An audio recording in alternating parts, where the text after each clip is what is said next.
Isn't it clear by now that even days after he met the president, only Brookfield got the $80 billion deal?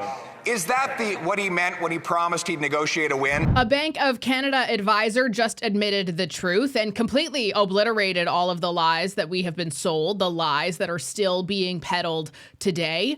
Speaking of lies, just wait until you hear about the latest electric vehicle data. The worst part about it, though, is the fact that the government knew, but as Carney would say, who cares? It's just a detail. I'm Jasmine Lane. Subscribe, like, follow, and comment your thoughts down below. Share this video as well. And I don't know about you, but the hypocrisy, the gaslighting, this moral superiority grandstanding, I'm just really, really tired of it. And now the Liberal government wants you to apologize for noticing while insulting you. Yeah, you can't make this up. All that and so much more coming up today. Mr. Speaker, things are getting out of hand on the other side of the House. Repeating of these MAGA claims came in the wake of the member for Calgary Midnapore questioning the Prime Minister's loyalty to Canada. I think we can all agree that those are comments that no Canadian can take seriously. My question is, does the Leader of the Opposition take them seriously? If he doesn't, which he must surely not, would he tell the House and would he tell his member to apologize for those comments? The repeating of these mega claims. That has been defined, by the way, in Canadian politics, that anything at all that is just against the Liberal Party, who statistically over the last 10 years has destroyed many once great aspects of our life. Well, if you disagree with their policies that have done all of that, you disagree with how frequently they insult you and name call you, MAGA. It's MAGA, baby. Are you kidding me right now? That is so cringe and embarrassing. Gosh. And, you know, JD Vance and many others are very correct when they discuss and point out this very odd, kind of creepy fixation and obsession that an entire other country has with America and their politics, with Donald Trump, with Republicans. It's very weird and creepy.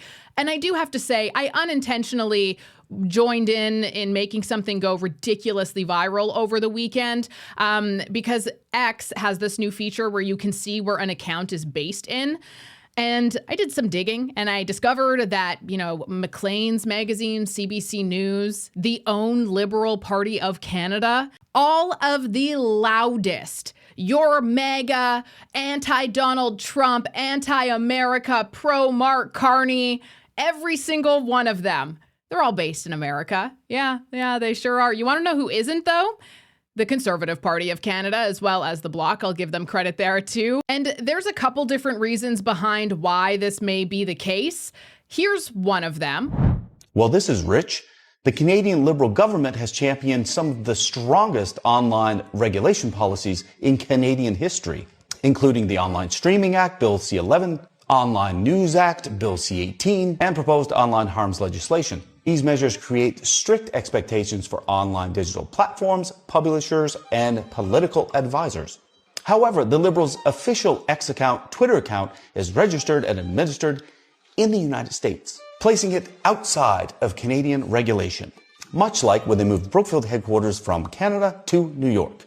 This provides complete avoidance of Canadian digital regulations that they put in place, loopholes in political advertising restrictions, shielding from CRTC oversight, flexibility in data collection and targeting, literally stronger speech protection through the United States, and reduced exposure to Canadian auditing. The account becomes harder for Elections Canada to audit, subpoena, or fine. So the Liberal Party, who championed strict digital regulations in Canada, move their primary account to the United States so they can avoid the very same rules they're shoving down your throat.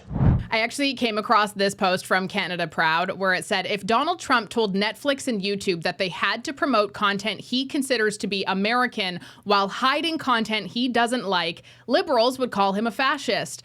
When Mark Carney does exactly that, except with American replaced by Canadian, liberals cheer. To be fair, all of those bills that were mentioned were Justin Trudeau era implementations, though obviously they're not going anywhere because they do generate revenue from them. I mean, Google offers Canada $100 million a year just so that Canadians are still able to access the news on their services. It is completely insane, though. Like, there's nothing about that that's normal. Everything about it is really, really weird. And it's like also really weird to always hear these people whose best definition of what it means to be a Canadian is that we're not American, want to protect Canadian culture by shutting out and picking who gets to be seen in algorithms and who qualifies for government subsidies.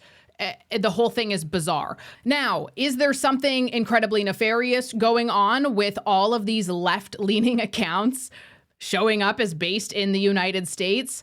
Maybe, or maybe not. I mean, if you click on the little arrow here, not all of the accounts had one of these. So the ones that have one of these arrows is who we can maybe give some more thought to. The ones that just say straight up based in the US, those are based in the US. But this little arrow here shows one of our partners has indicated that this account may be connected via a proxy, such as a VPN, which would then change the country or region. I think that that is definitely the most probable here. Could they be doing that to bypass their own regulations? Well, for newsrooms in particular, that would make a lot of sense, actually, because if you're an actual journalist, you oftentimes need to see foreign news, social media feeds, even foreign advertisements sometimes, and specifically foreign political content, which is increasingly difficult to find in Canada due to the regulation. So a VPN, especially out of the US, would bypass all of those content filters that everyday Canadians have to use. It could also be for security purposes as well, also common for newsrooms, and it would make sense for a political party where, you know, it would protect their internal systems. It could prevent cyber attacks, DDoS attacks, that sort of thing. That does make sense. But at the end of the day, it's either that, which could very well be used to bypass their own rules, or it could also just be that they're using an American-based scheduling software that runs on American servers. Regardless of the reason, the optics here are just hilarious. And the reason why you probably didn't see anybody in the media talking about this one a whole lot is because the Conservative Party is operating in Canada. Nonetheless, Canadian media funded by Canadian taxpayers operating through U.S. systems, even though they claim to hate America and America's the enemy, but they do have better free speech regulation than us, while calling everybody else who is actually operating in Canada foreign influenced. Got it. He said he would have a deal by July 21st, no deal. He said he'd negotiate a win, no win. He said he wouldn't back down. All he's done is back down. He said he'd be elbows up. His elbows are missing. And now when he's asked about the fate of these thousands of jobs that rely on him keeping his word, he says, who cares? Isn't it clear by now that even days after he met the president, only Brookfield got the $80 billion deal? Is that what he meant when he promised he'd negotiate a win? And there has been some incredibly shocking testimony as of late about Mark Carney's conflicts of interest with Brookfield. At Brookfield, when Brookfield's value increases, the value of stock options and deferred share units also increase. That's how these instruments work, correct? Yes, when our share price increases, the value of those instruments do increase, yes. Microplastics are infiltrating every part of our lives. Scientists estimate that we now consume a credit card's worth of plastic every single week through our food, water, and even the air that we breathe. One study found plastic particles in 100% of human lung samples. And even if you eat clean or avoid packaged foods, you're still being exposed. You can't opt out. And these plastics don't just sit in your body. They cross the gut lining, leach into your blood, and disrupt everything. They've been shown to alter gut bacteria, suppress your immune response, and increase your risk for neurodegenerative disease, metabolic disorders, and cancers. Some plastic toxins like BPA and phthalates mimic hormones. They interfere with fertility and damage DNA. But your gut can help you fight back. Kimchi 1 from Brightcore Nutrition is a potent ally in this toxic world. Packed with over 900 100 probiotic strains unique to kimchi and proven to break down BPA. It doesn't just support digestion, it helps protect your cells, your brain, your hormones, and your future. Today, you can get 25% off by clicking the link in the description of this video with the code JASMINE. Or, for an even better deal, call my friends at Brightcore for up to 50% off your order and free shipping. Give them a call now at 888-733-9420. And that basic reality doesn't change simply because those instruments would be placed in a blind trust. The value would still rise when the value of Brookfield rises, correct? Yes. So if someone holds Brookfield options and units in a blind trust or not, they personally benefit when Brookfield performs well. Isn't that right? Anybody who holds those instruments, whether during employment or following employment, derives the benefit from those instruments. That's correct. And it is truly shameful. It is so shameful that there has not been a single panel on mainstream news about this. No, the media doesn't talk about this at all. It's going on in committee right now. And silence. Absolute silence. Vincent Ho, who is one of the youngest Conservative MPs, posted this. Breaking, Brookfield just confirmed 95% of its companies are excluded from Mark Carney's ethics screen. 1,900 firms that can pump his Brookfield bonus from the Prime Minister's office. If a referee ignored 95% of fouls, you would say the game is rigged. Why is it suddenly just trust us when it's Carney and Brookfield? And rather than breaking this insane story, because this in any other country would be like top news, without a doubt. If this was Pierre Poilievre, they'd talk about it for weeks. But because it's Mark Carney, the CBC is so busy. They're so busy instead running cover for him. Carney went on to say, I look forward to speaking with him soon, but I don't have a burning issue to speak with the president right now. When America wants to come back and have discussions on the trade side, we will have those discussions. Now, he might have meant in that, I'm talking about a lot of other important things here. But it definitely read to people, some people, including the Conservatives, as a rather flippant response to a very serious question. I want you to think very deep in your memory to a single time that the CBC has ever taken a quote from Pierre Poilievre and said, well, maybe this is actually just what he meant. You won't find it. It doesn't exist. And the fact, too, that then while they're saying it, some people thought that it was pretty flippant. The Conservatives did. And do you want to know what the rest of that segment was? It wasn't about Mark Carney and what he said. No, of course not. It was about the Conservatives. I heard Pierre Poilievre. He repeated that "who cares" response in English. When he was answering in French, he said it in English. He said it many, many times. Yeah, and the Conservatives have called it a flippant response to a question that they say is a very valid one, a reasonable question to be asked of the Prime Minister, especially given the fact that a trade deal was one of Carney's signature election promises in the spring election, that he would get a deal with the United States. Only on the CBC in Canada can they take a direct quote from the Liberal Prime Minister who pays them, and rather than talk about it, maybe discuss the implications, my gosh, maybe even ask some of his ministers about it? Nope. They turned the entire story into the Conservatives. Like, do you not see what is going on here? And worse, look at the clip that they chose to air with the segment, where they let it veer off and the message they had it end with. In question period earlier. It's the Prime Minister who said, who cares? When he was asked just over the weekend about the failure to keep his promises on trade since he took office. Not only has he failed to get the promised deal, but American tariffs on aluminum, autos, and steel have doubled. On forestry communities, they have tripled. The Prime Minister says, who cares? All of us on this side of the House care about the communities that are being emptied out in our forestry, the steel workers in Hamilton who don't have jobs to pay their mortgages. We care about those people. Why doesn't he? Just because the leader of the opposition keeps repeating the same line over and over again doesn't make it real. Mr. Speaker, the leader of the the opposition knows very well that our government was elected to defend Canadian workers and the Canadian economy. That's exactly what we did in a budget that was tabled in this House of Commons. The opposition decided not to support Canadian workers. That, of course, the Minister, Dominic LeBlanc, responsible for the U.S.-Canada trade file, one who's been very involved in the conversations with the United States to get these tariffs taken off. It's interesting there to hear LeBlanc say the Conservative leader keeps repeating the same line, but it doesn't make it real. But in fact, that is what Mr. Carney said. He did say, who cares? And so there's the context there. As much as she did acknowledge, oh, well, Dominic LeBlanc says that he didn't say that, but he did say that. It is true that he said that. That's the context. The clip that they aired, the last intense moment of it was when Dominic LeBlanc said, conservatives voted against our workers. That's the portion that the viewer's going to be left with, not the boring explainer.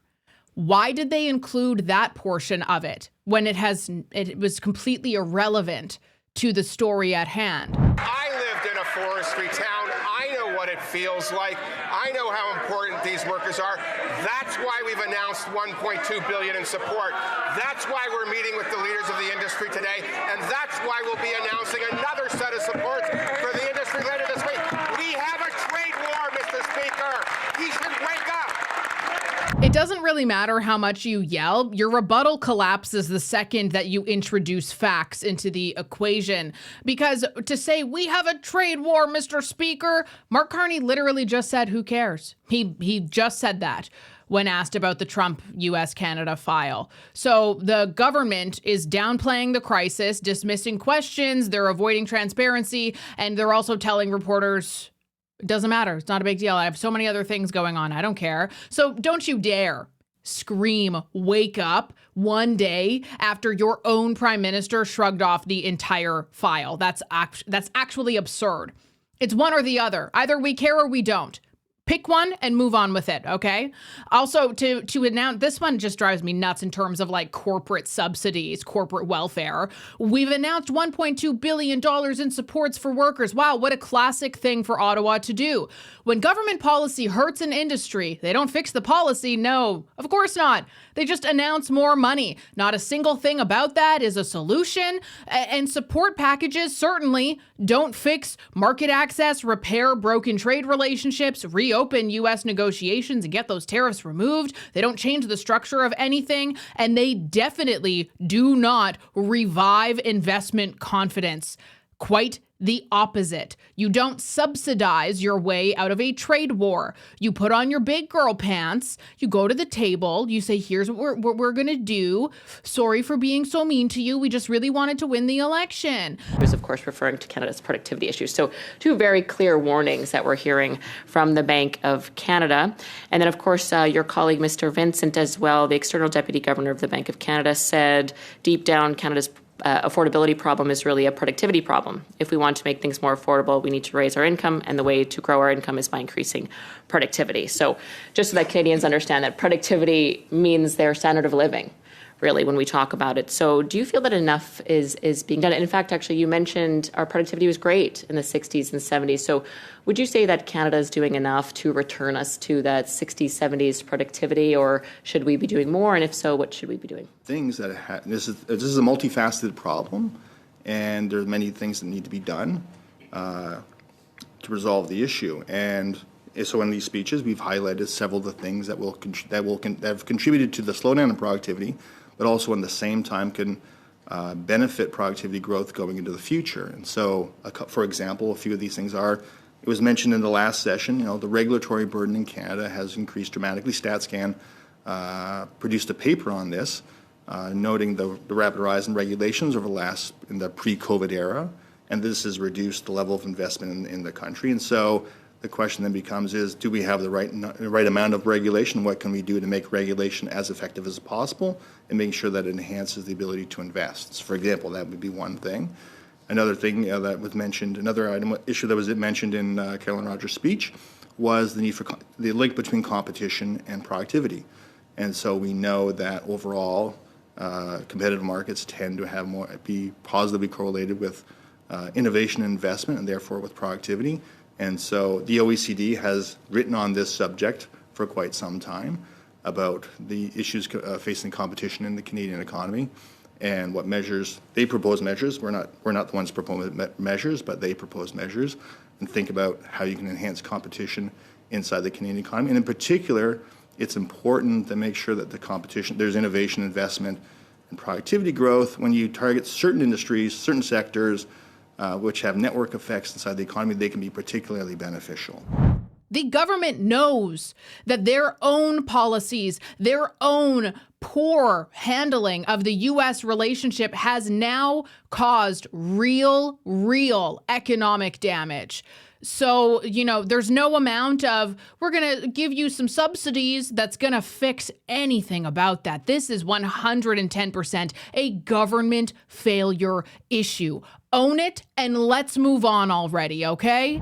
I think when you look at the conditions that are going to be waived or, reported that they may be waived, there is a common thread, which is that these are legacy pieces of legislation and policies and regulations which have historically inhibited energy infrastructure production. And the government is effectively acknowledging that by waiving these conditions in the case of this prospective pipeline and energy deal. So to me, that raises the bigger question. If Canada is an energy superpower, if we're going to seize this moment to capture the market that Rob has outlined, what are we going to do to move from a case-by-case basis or a picking winners and losers basis to address some more of those foundational investment challenges with respect to energy infrastructure? And this is the problem with top-down approach, centralized control, and running a country based on your ideology and not actually based on the science, which we're supposed to trust, right? We don't talk about that science, though. This new study, I can't help but laugh. I really can't help but laugh because it turns out that EV fast chargers double local air pollution.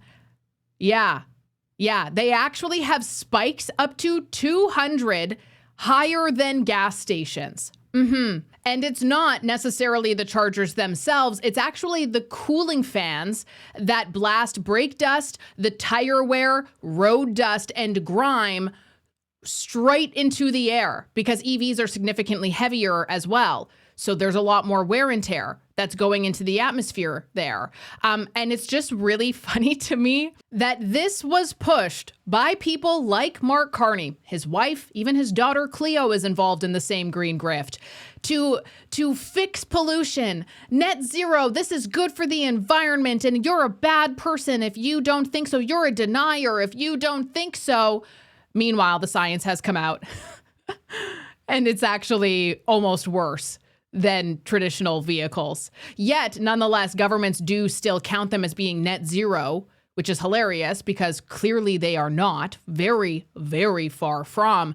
And I thought this was a really interesting line also. This is from a CBC News article, and it writes, for manufacturers, the incentive to make these cars was clear. As governments push to decarbonize transportation, these EVs help to meet those new standards.